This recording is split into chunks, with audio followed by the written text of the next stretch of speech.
Hello and welcome to the vlog. This is the Mandalorian vlog for Chapter 8, and sadly it is the last vlog and episode of the season.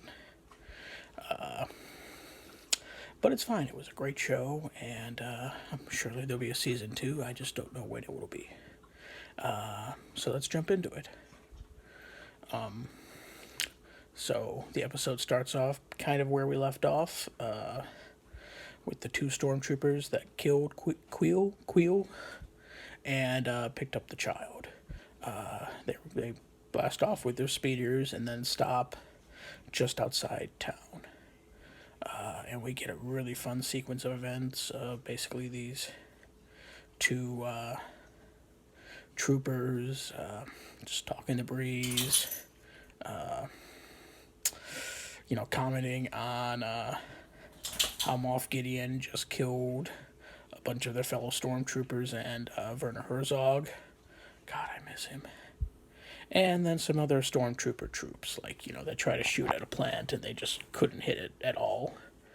And, and they also, hit and dropped the child a little bit. And so, yeah, they're going to have to die painfully. And good news, they did, because IG-11 walks up and, hi, buddy. IG-11 walks up. Yes, hi. Hi.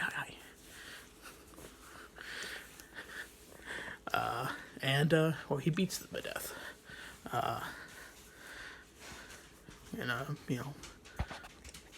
Very fun sequence. Yes. Hi, bud. Hi. And so IG-11 takes the remaining speeder because he smashed one of the troopers into the other one and the child, and he heads into town. We jump into town, and that's pretty much where we left the three main, well, not main characters, but the characters we know of. Carl Weathers, Cara Dune, and the Mandalorian stuck in the cantina with Moff Gideon and a bunch of troopers outside. They're in a standoff, and they're trying to figure out how to get out of there. And Moff Gideon starts talking to him, and he knows basically exactly who everyone is in there, including the Mandalorian.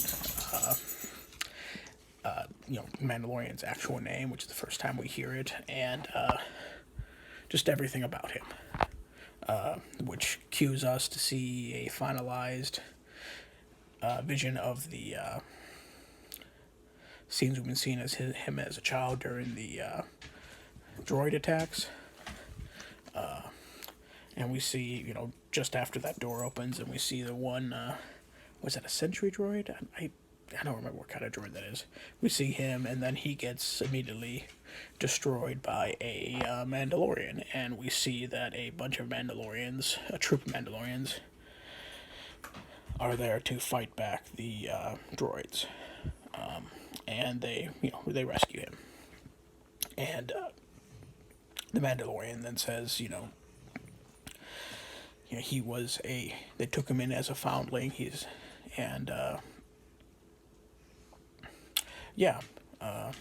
And then he realizes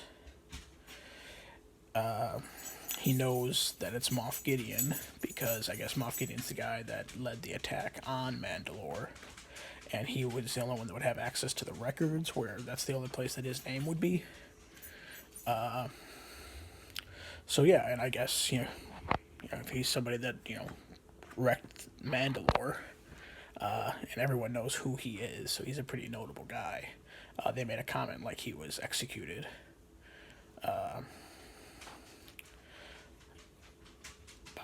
the New Republic, and I don't really remember. I'm not great on my Star Wars canon, but I'm pretty sure they had offered amnesty to pretty much everyone after the Empire was officially defeated. So, long story short, Moff Gideon was probably a pretty bad dude. But, Gideon's crew sets up a kind of laser cannon outside of the cantina and gives them until nightfall to surrender. And it's pretty much at that point when IG-11 storms in on his speeder and just shoots up, everyone, prompting the three in the cantina to come out shooting as well. And the tide seems to be turning quite a bit in their favor. But there's just so many stormtroopers. So while IG-11 is doing his best to take out as many troopers as he can while protecting the child, he starts taking some hits, and the Mandalorian is injured when Moff Gideon blows up. It looks like a transformer right by him. So pretty much everyone, including now IG-11 and the child, retreat back into the cantina. And at this point, it's we realize that the Mandalorian is really badly injured, and like there's blood coming out of the back of his head, and he refuses to take off his helmet because this is the way. So the plan at that point modifies that the Mandalorian's going to stay behind and get his glorious death and buy time for everyone else to escape through the sewers, where they're supposed to find the Mandalorian culvert, which I had thought from the previous episodes that it was sort of implied that they were gone now, but I guess not. Before they're able to do that, a really badass looking stormtrooper with a blowtorch tries to enter the building and just torch them out, but the child uses the force to push the flames back and basically explode that trooper, which then prompts everyone to leave. IG-11 says he'll stay behind with the Mandalorian, and basically they have a conversation, and IG-11 is telling him that we need to take care of that wound. You have to take off your helmet, and the Mandalorian again refuses, saying that no living thing can see him without his helmet. And then we get a very stoic "I am no living thing" from IG-11. At that point, the Mandalorian concedes and takes off his helmet. And the helmet is taken off, and we see a very surprisingly baby-faced Pedro Pascal. I don't know. I was just expecting beard or something. But that's fine. IG-11, I guess, is equipped with Bacta spray, which in Star Wars, that's kind of like the universal healing salve. Sprays in the back of the head. And then we cut later on to seeing the IG-11 and the Mandalorian join up with the other three in the sewers, and they proceed to try to find the Mandalorian culvert, which they do, but they get there and they just see a pile of Mandalorian helmets, basically like a pile of skulls, and that's kind of what they were going for, is that they're all dead. Obviously, the Mandalorian is nonplussed about this and freaks out a little bit until the armorer, the blacksmith Mandalorian, comes out basically saying that, after they rescued him from the Bounty Hunters Guild, the Empire showed up and eradicated them, and she's just staying by to recover the armor, the Beskar. And so we get a kind of a timeout from the action to just advance the plot a little bit, and she wants to see the child, somebody that's caused all this death, and Mandalorian kind of recounts, how he saved the child, but the child saved him, and talking about the weird, he can do stuff with his hands. And at that point, the armor basically says, "Yeah, he's a Jedi." And now that you've taken him out as a foundling, it's your job to take care of him. And well, I guess traditionally that would mean teach him the ways of Mandalore, become a Mandalorian.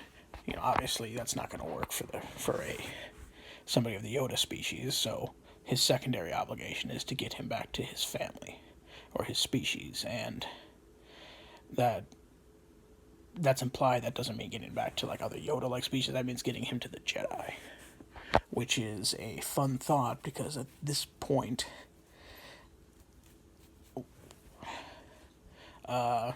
it's pretty much this is.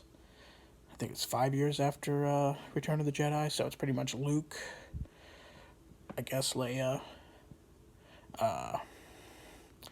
there's Ezra from from Rebels, and maybe Ahsoka from Clone Wars and Rebels. So those last two are kind of still to be accounted for. So that's we'll touch on it a little bit later, but that's kind of a fun thought process. So yeah, that's the goal for season 2.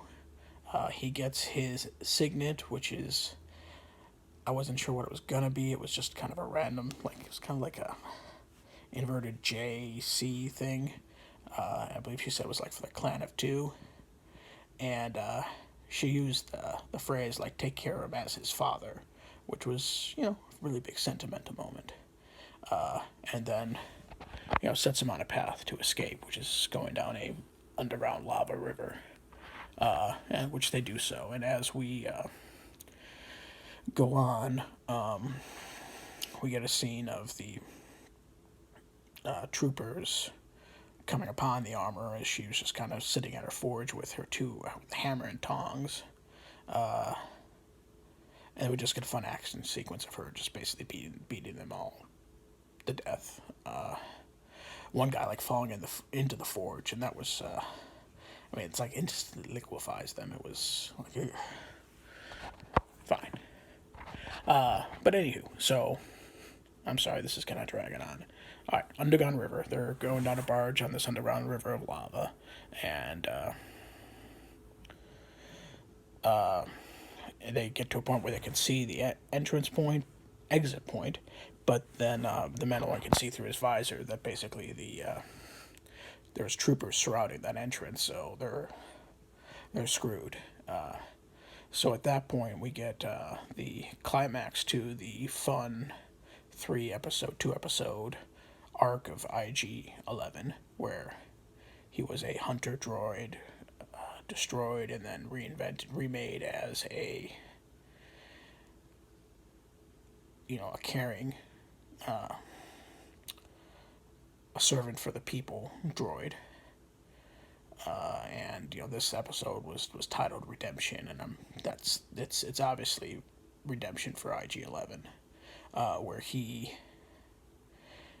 basically sacrifices himself to save others, and that's what he does. He hops off the barge, walks through the lava, walks through into the entrance where we can see all the stormtroopers waiting, and he self-destructs, taking them all out. And it was effective. It's nice seeing these little mini arcs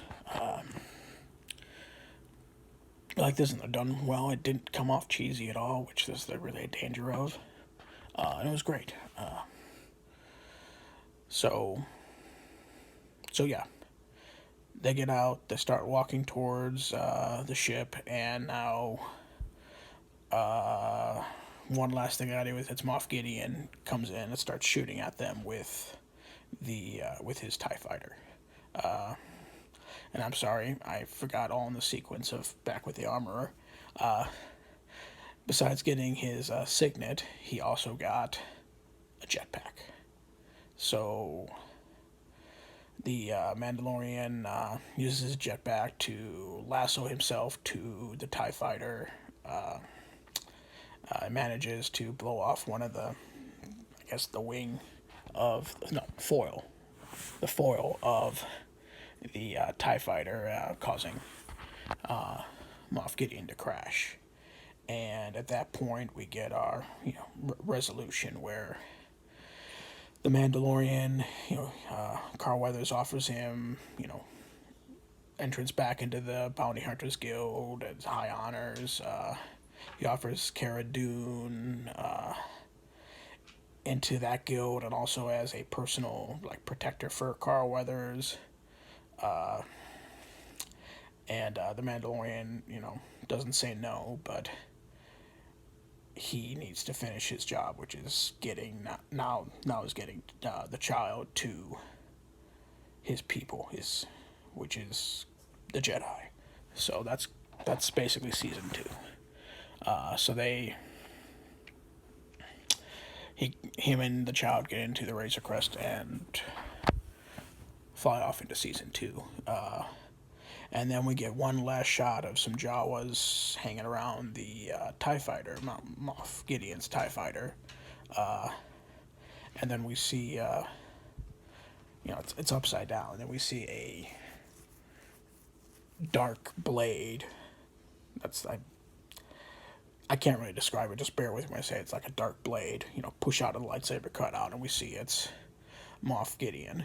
And that dark blade he has is actually kind of a pretty famous thing in Star Wars lore. It's the dark saber. It's essentially a lightsaber that traditionally actually was a big deal on Mandalore. It was basically whoever held that blade was the Mandalore, which was the leader of the Mandalorians. And it's something that's been featured pretty prominently in, I believe, the Clone Wars and Star Wars Rebels. I haven't really watched either, but I'm definitely going to start following up on that, because that was a pretty cool development. So, yeah, so Moff Gideon's still alive, and he's still amazingly badass. And that's where we left it. Sorry, there was a lot to talk about in this episode, and I had skimmed over so much. But it was a great, satisfying season finale for a very satisfying show. I really appreciate, again, that they never tried to do too much, and they kept it simple, even in times where I really wanted them to be a little bit more complicated. AKA me thinking, he's not the first person to wear that armor, stuff like that. It was great. I really enjoyed watching it. I've enjoyed talking about it with you guys. And obviously now we're going to have to find a new show to talk about. But yeah. If you guys have any thoughts or suggestions on what that show should be, please let me know. And I'll go ahead and call it. I hope you guys have a great day.